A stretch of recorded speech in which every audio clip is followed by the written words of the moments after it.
What up, Fight World? It's your boy Ego, and I'm back with some more boxing. Back with another rant, just thinking about something, and I want to share the topic with you guys. And I wanted to comprise this list. I know you guys like lists, so this is going to be the Ego milk carton list. Now, this list is basically fighters who I think we as fans should be able to see a whole hell of a lot more. Now, I'm not asking for anything too much. I'm not saying should be a pay-per-view event or anything like that, but they should be fighting a whole hell of a lot more. Either that or they're just completely dormant and their careers are not really moving. It's not really going anywhere. And there's various reasons. I'm going to go down the list that I comprise, and I'll spend more time talking about some than others. And let's get into it. So, one of the top people on my list is James Kirkland. Now, I know the problem, and I think it is James Kirkland. I think he's unstable. He's a hell of a fighter, an exciting fighter, but for some reason, he seems to. It's like, have you ever had a friend and they can't just own anything nice or get a good paying job? They can never keep it.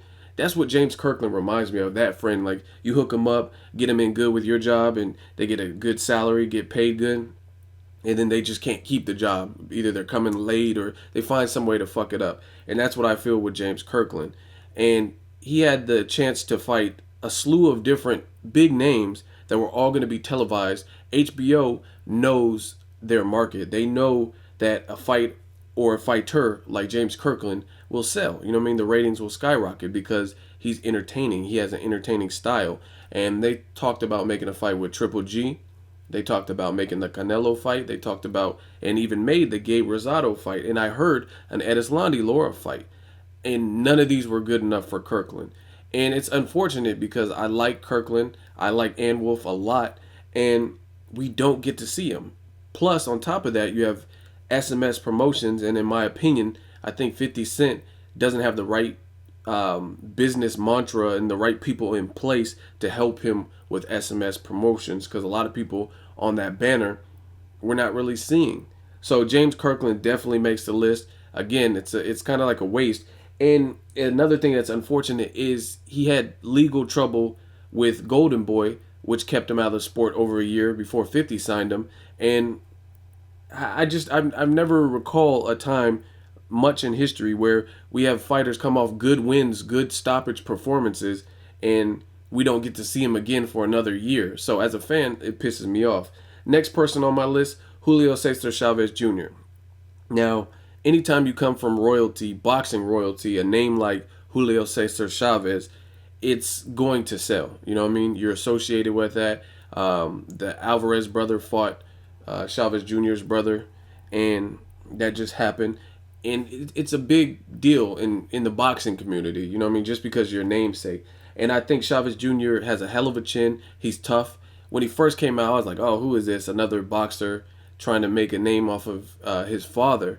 And I didn't really give him credit. But now, the more I think about Chavez Jr., after I've been able to see him against Sergio Martinez and a Rubio and different things like that, I realize this kid can scrap. He can scrap. He's tough. He has a chin. I like his body assault.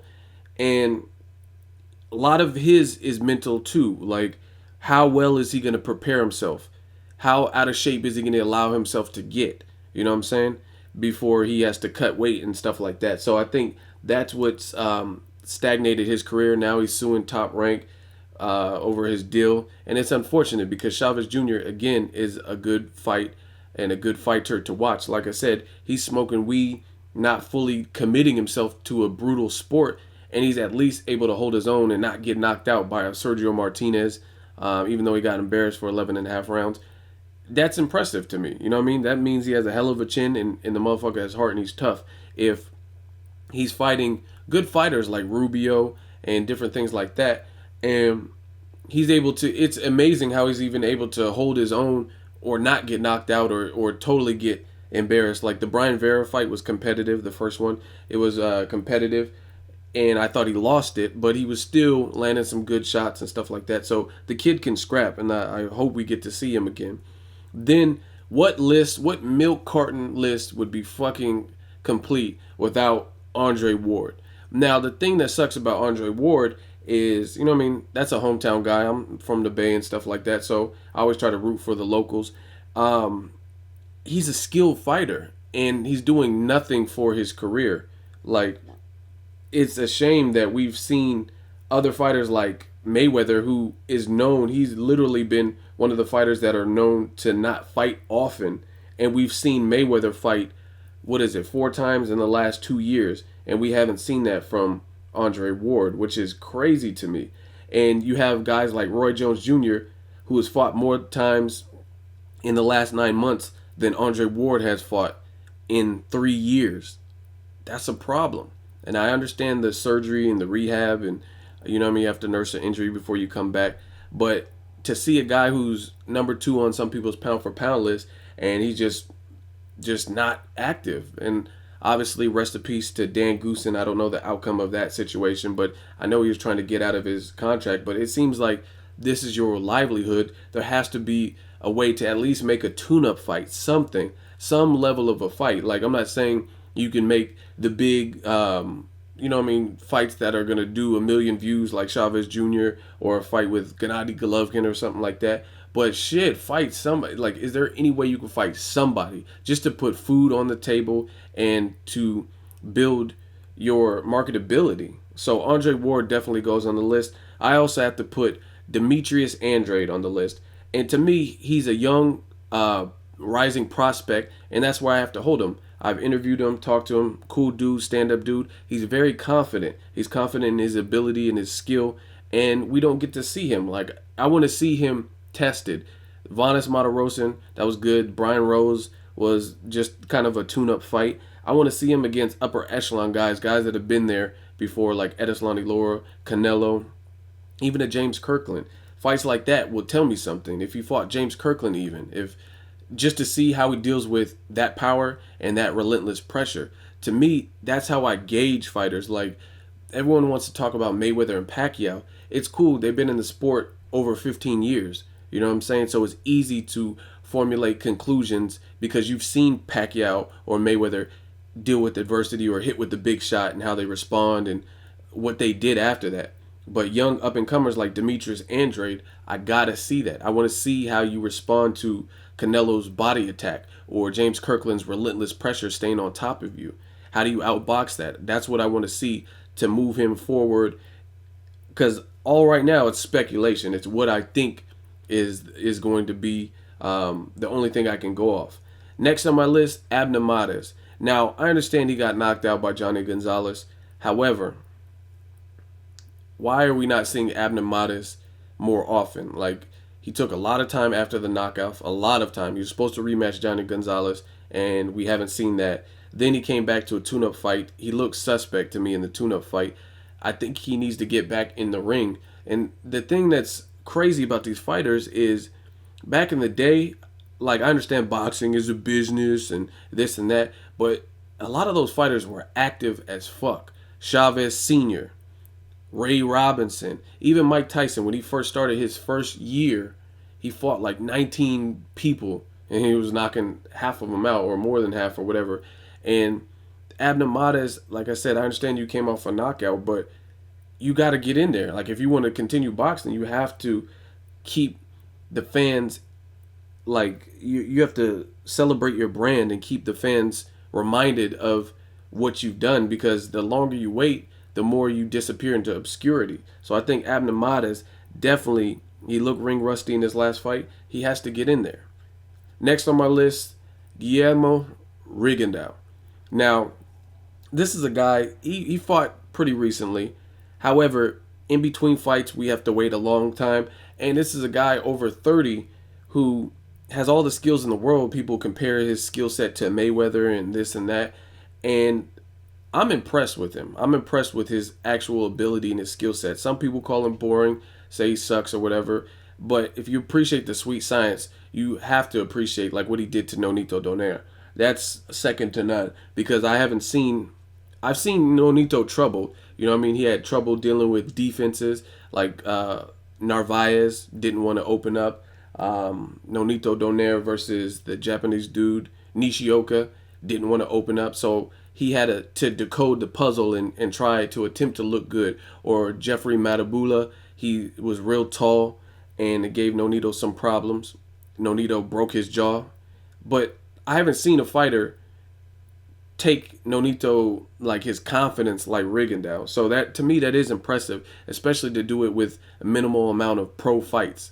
And that's crazy to me that a guy who's over 30, you know what I'm saying? This is his prime. He needs to be fighting. He already has all the amateur experience. He needs to be fighting. Fights like Leo Santa Cruz and Rigondeaux, Quigg, fights like Frampton. These are fights that I personally want to see. Even a Kiko Martinez or something, just to see him in the ring with a different style. I really want to see Leo Santa Cruz. I think Rigondeaux beats Santa Cruz. But again, this is all speculation. I have to go off of my imagination and what I think would happen. I just think Rigondeaux's skill set is world class. I like Leo Santa Cruz a lot, and I know his team and have contacts in his camp and whatnot. I'm just being honest. I think Rigondeaux beats Leo Santa Cruz, but it would be interesting to see a guy with heart, that Mexican style grit, great body punching, volume punching, and see how Rigondeaux does with someone who's going to smother him, work the body. It's pretty long in terms of his reach and stuff like that. So I want to see the fight. Next on my list, Andre Dirrell. There is no reason that Andre Dirrell should not be more active. Again, another fighter whose age in boxing, he can last longer just because he's gifted and skilled and talented. But why are we not seeing Andre Dirrell more frequently? He just blew out some bum out of the water in his last fight. I think his talent level, you've seen him work. I posted the video that I got from the Mayweather Club.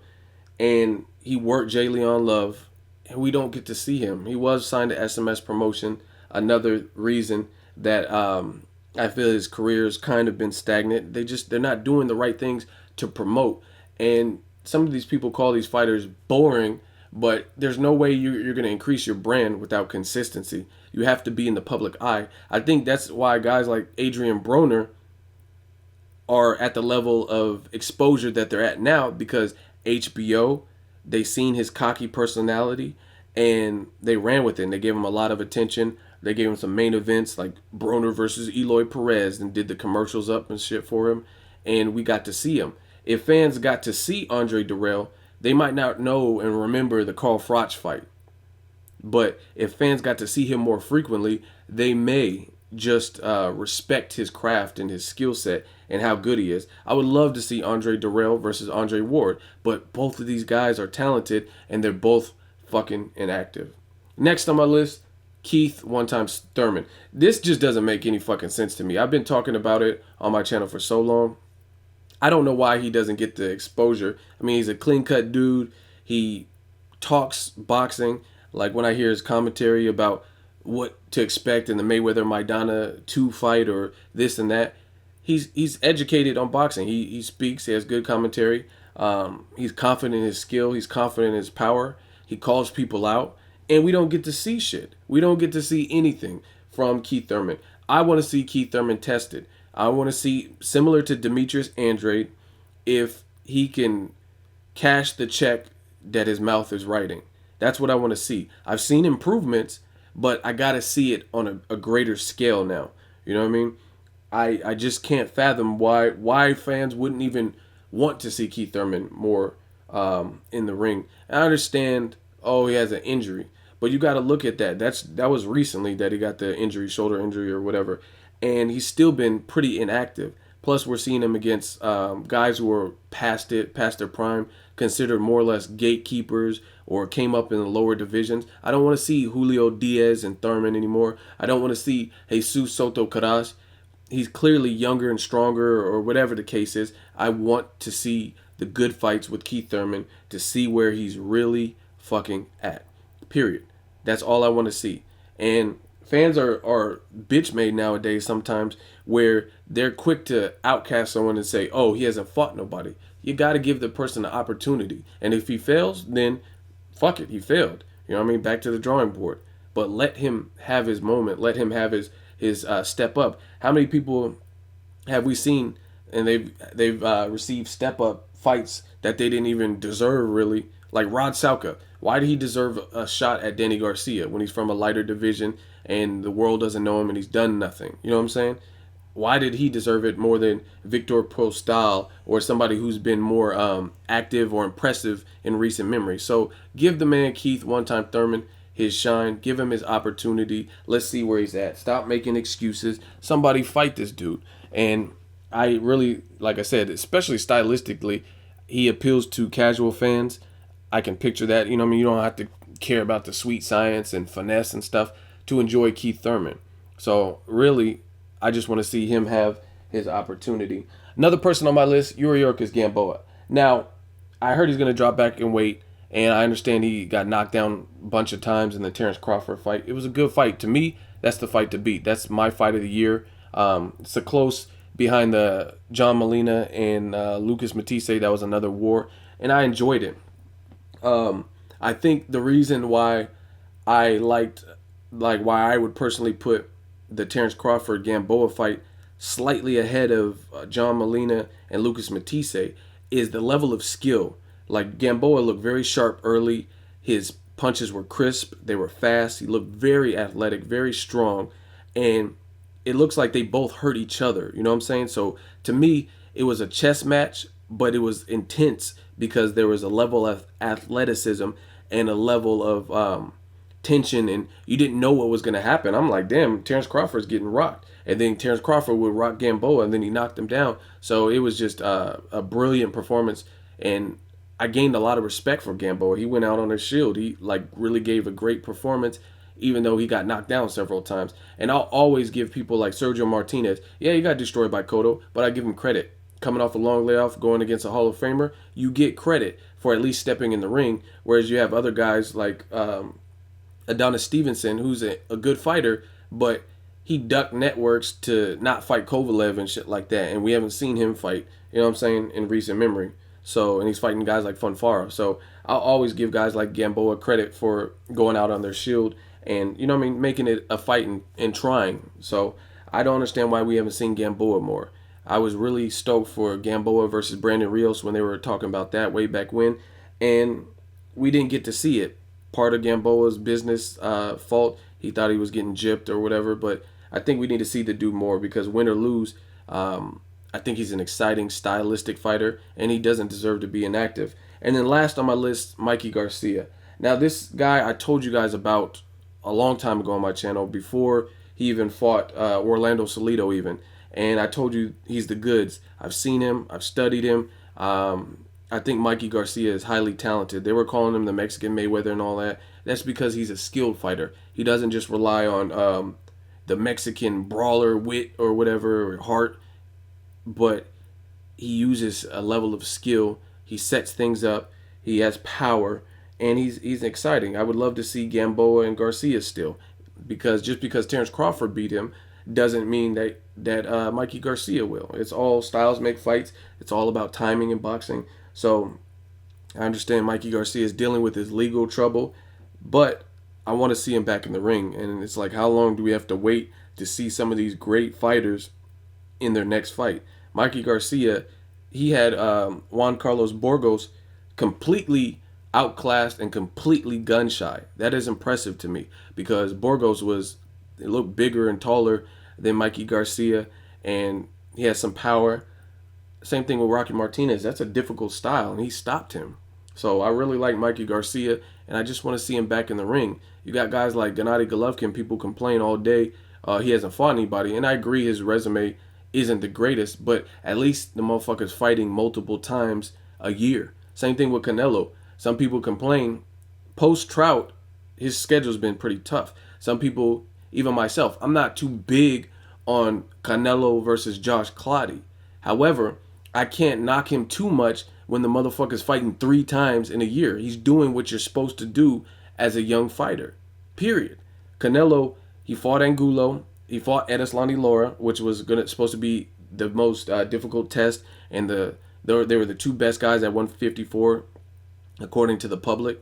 He fought those, so you got to give him credit. If he wants to fight Josh Clottey, It's still not a walkover fight. It's not a guaranteed win for him. I would favor Canelo, but you know what I'm saying? He's fighting 3 times, so I can't. I'm not gonna. I refuse to, like, embarrass or, like, you know what I mean, try to outcast Canelo when he's fighting 3 times. If you're fighting 3 times, unless you're fighting 3 Rod Salkas, I can't really say much. You know what I'm saying? He's fought good competition this year. So that's the ego milk carton list. That's who I want to see more, who I feel their careers are suffering, their marketability is suffering, their brand is suffering because us as fans aren't getting to see them with any level of frequency. It's just all in limbo due to legal troubles, injuries, fighters ducking. There's a slew of reasons why we haven't seen them. I, as a boxing fan, like these fighters and think we as fans deserve to see them a lot more. Make sure you like my video. Let me know what you think of the video. As always, hate, comment, or subscribe. Till next video, it's Ego signing off.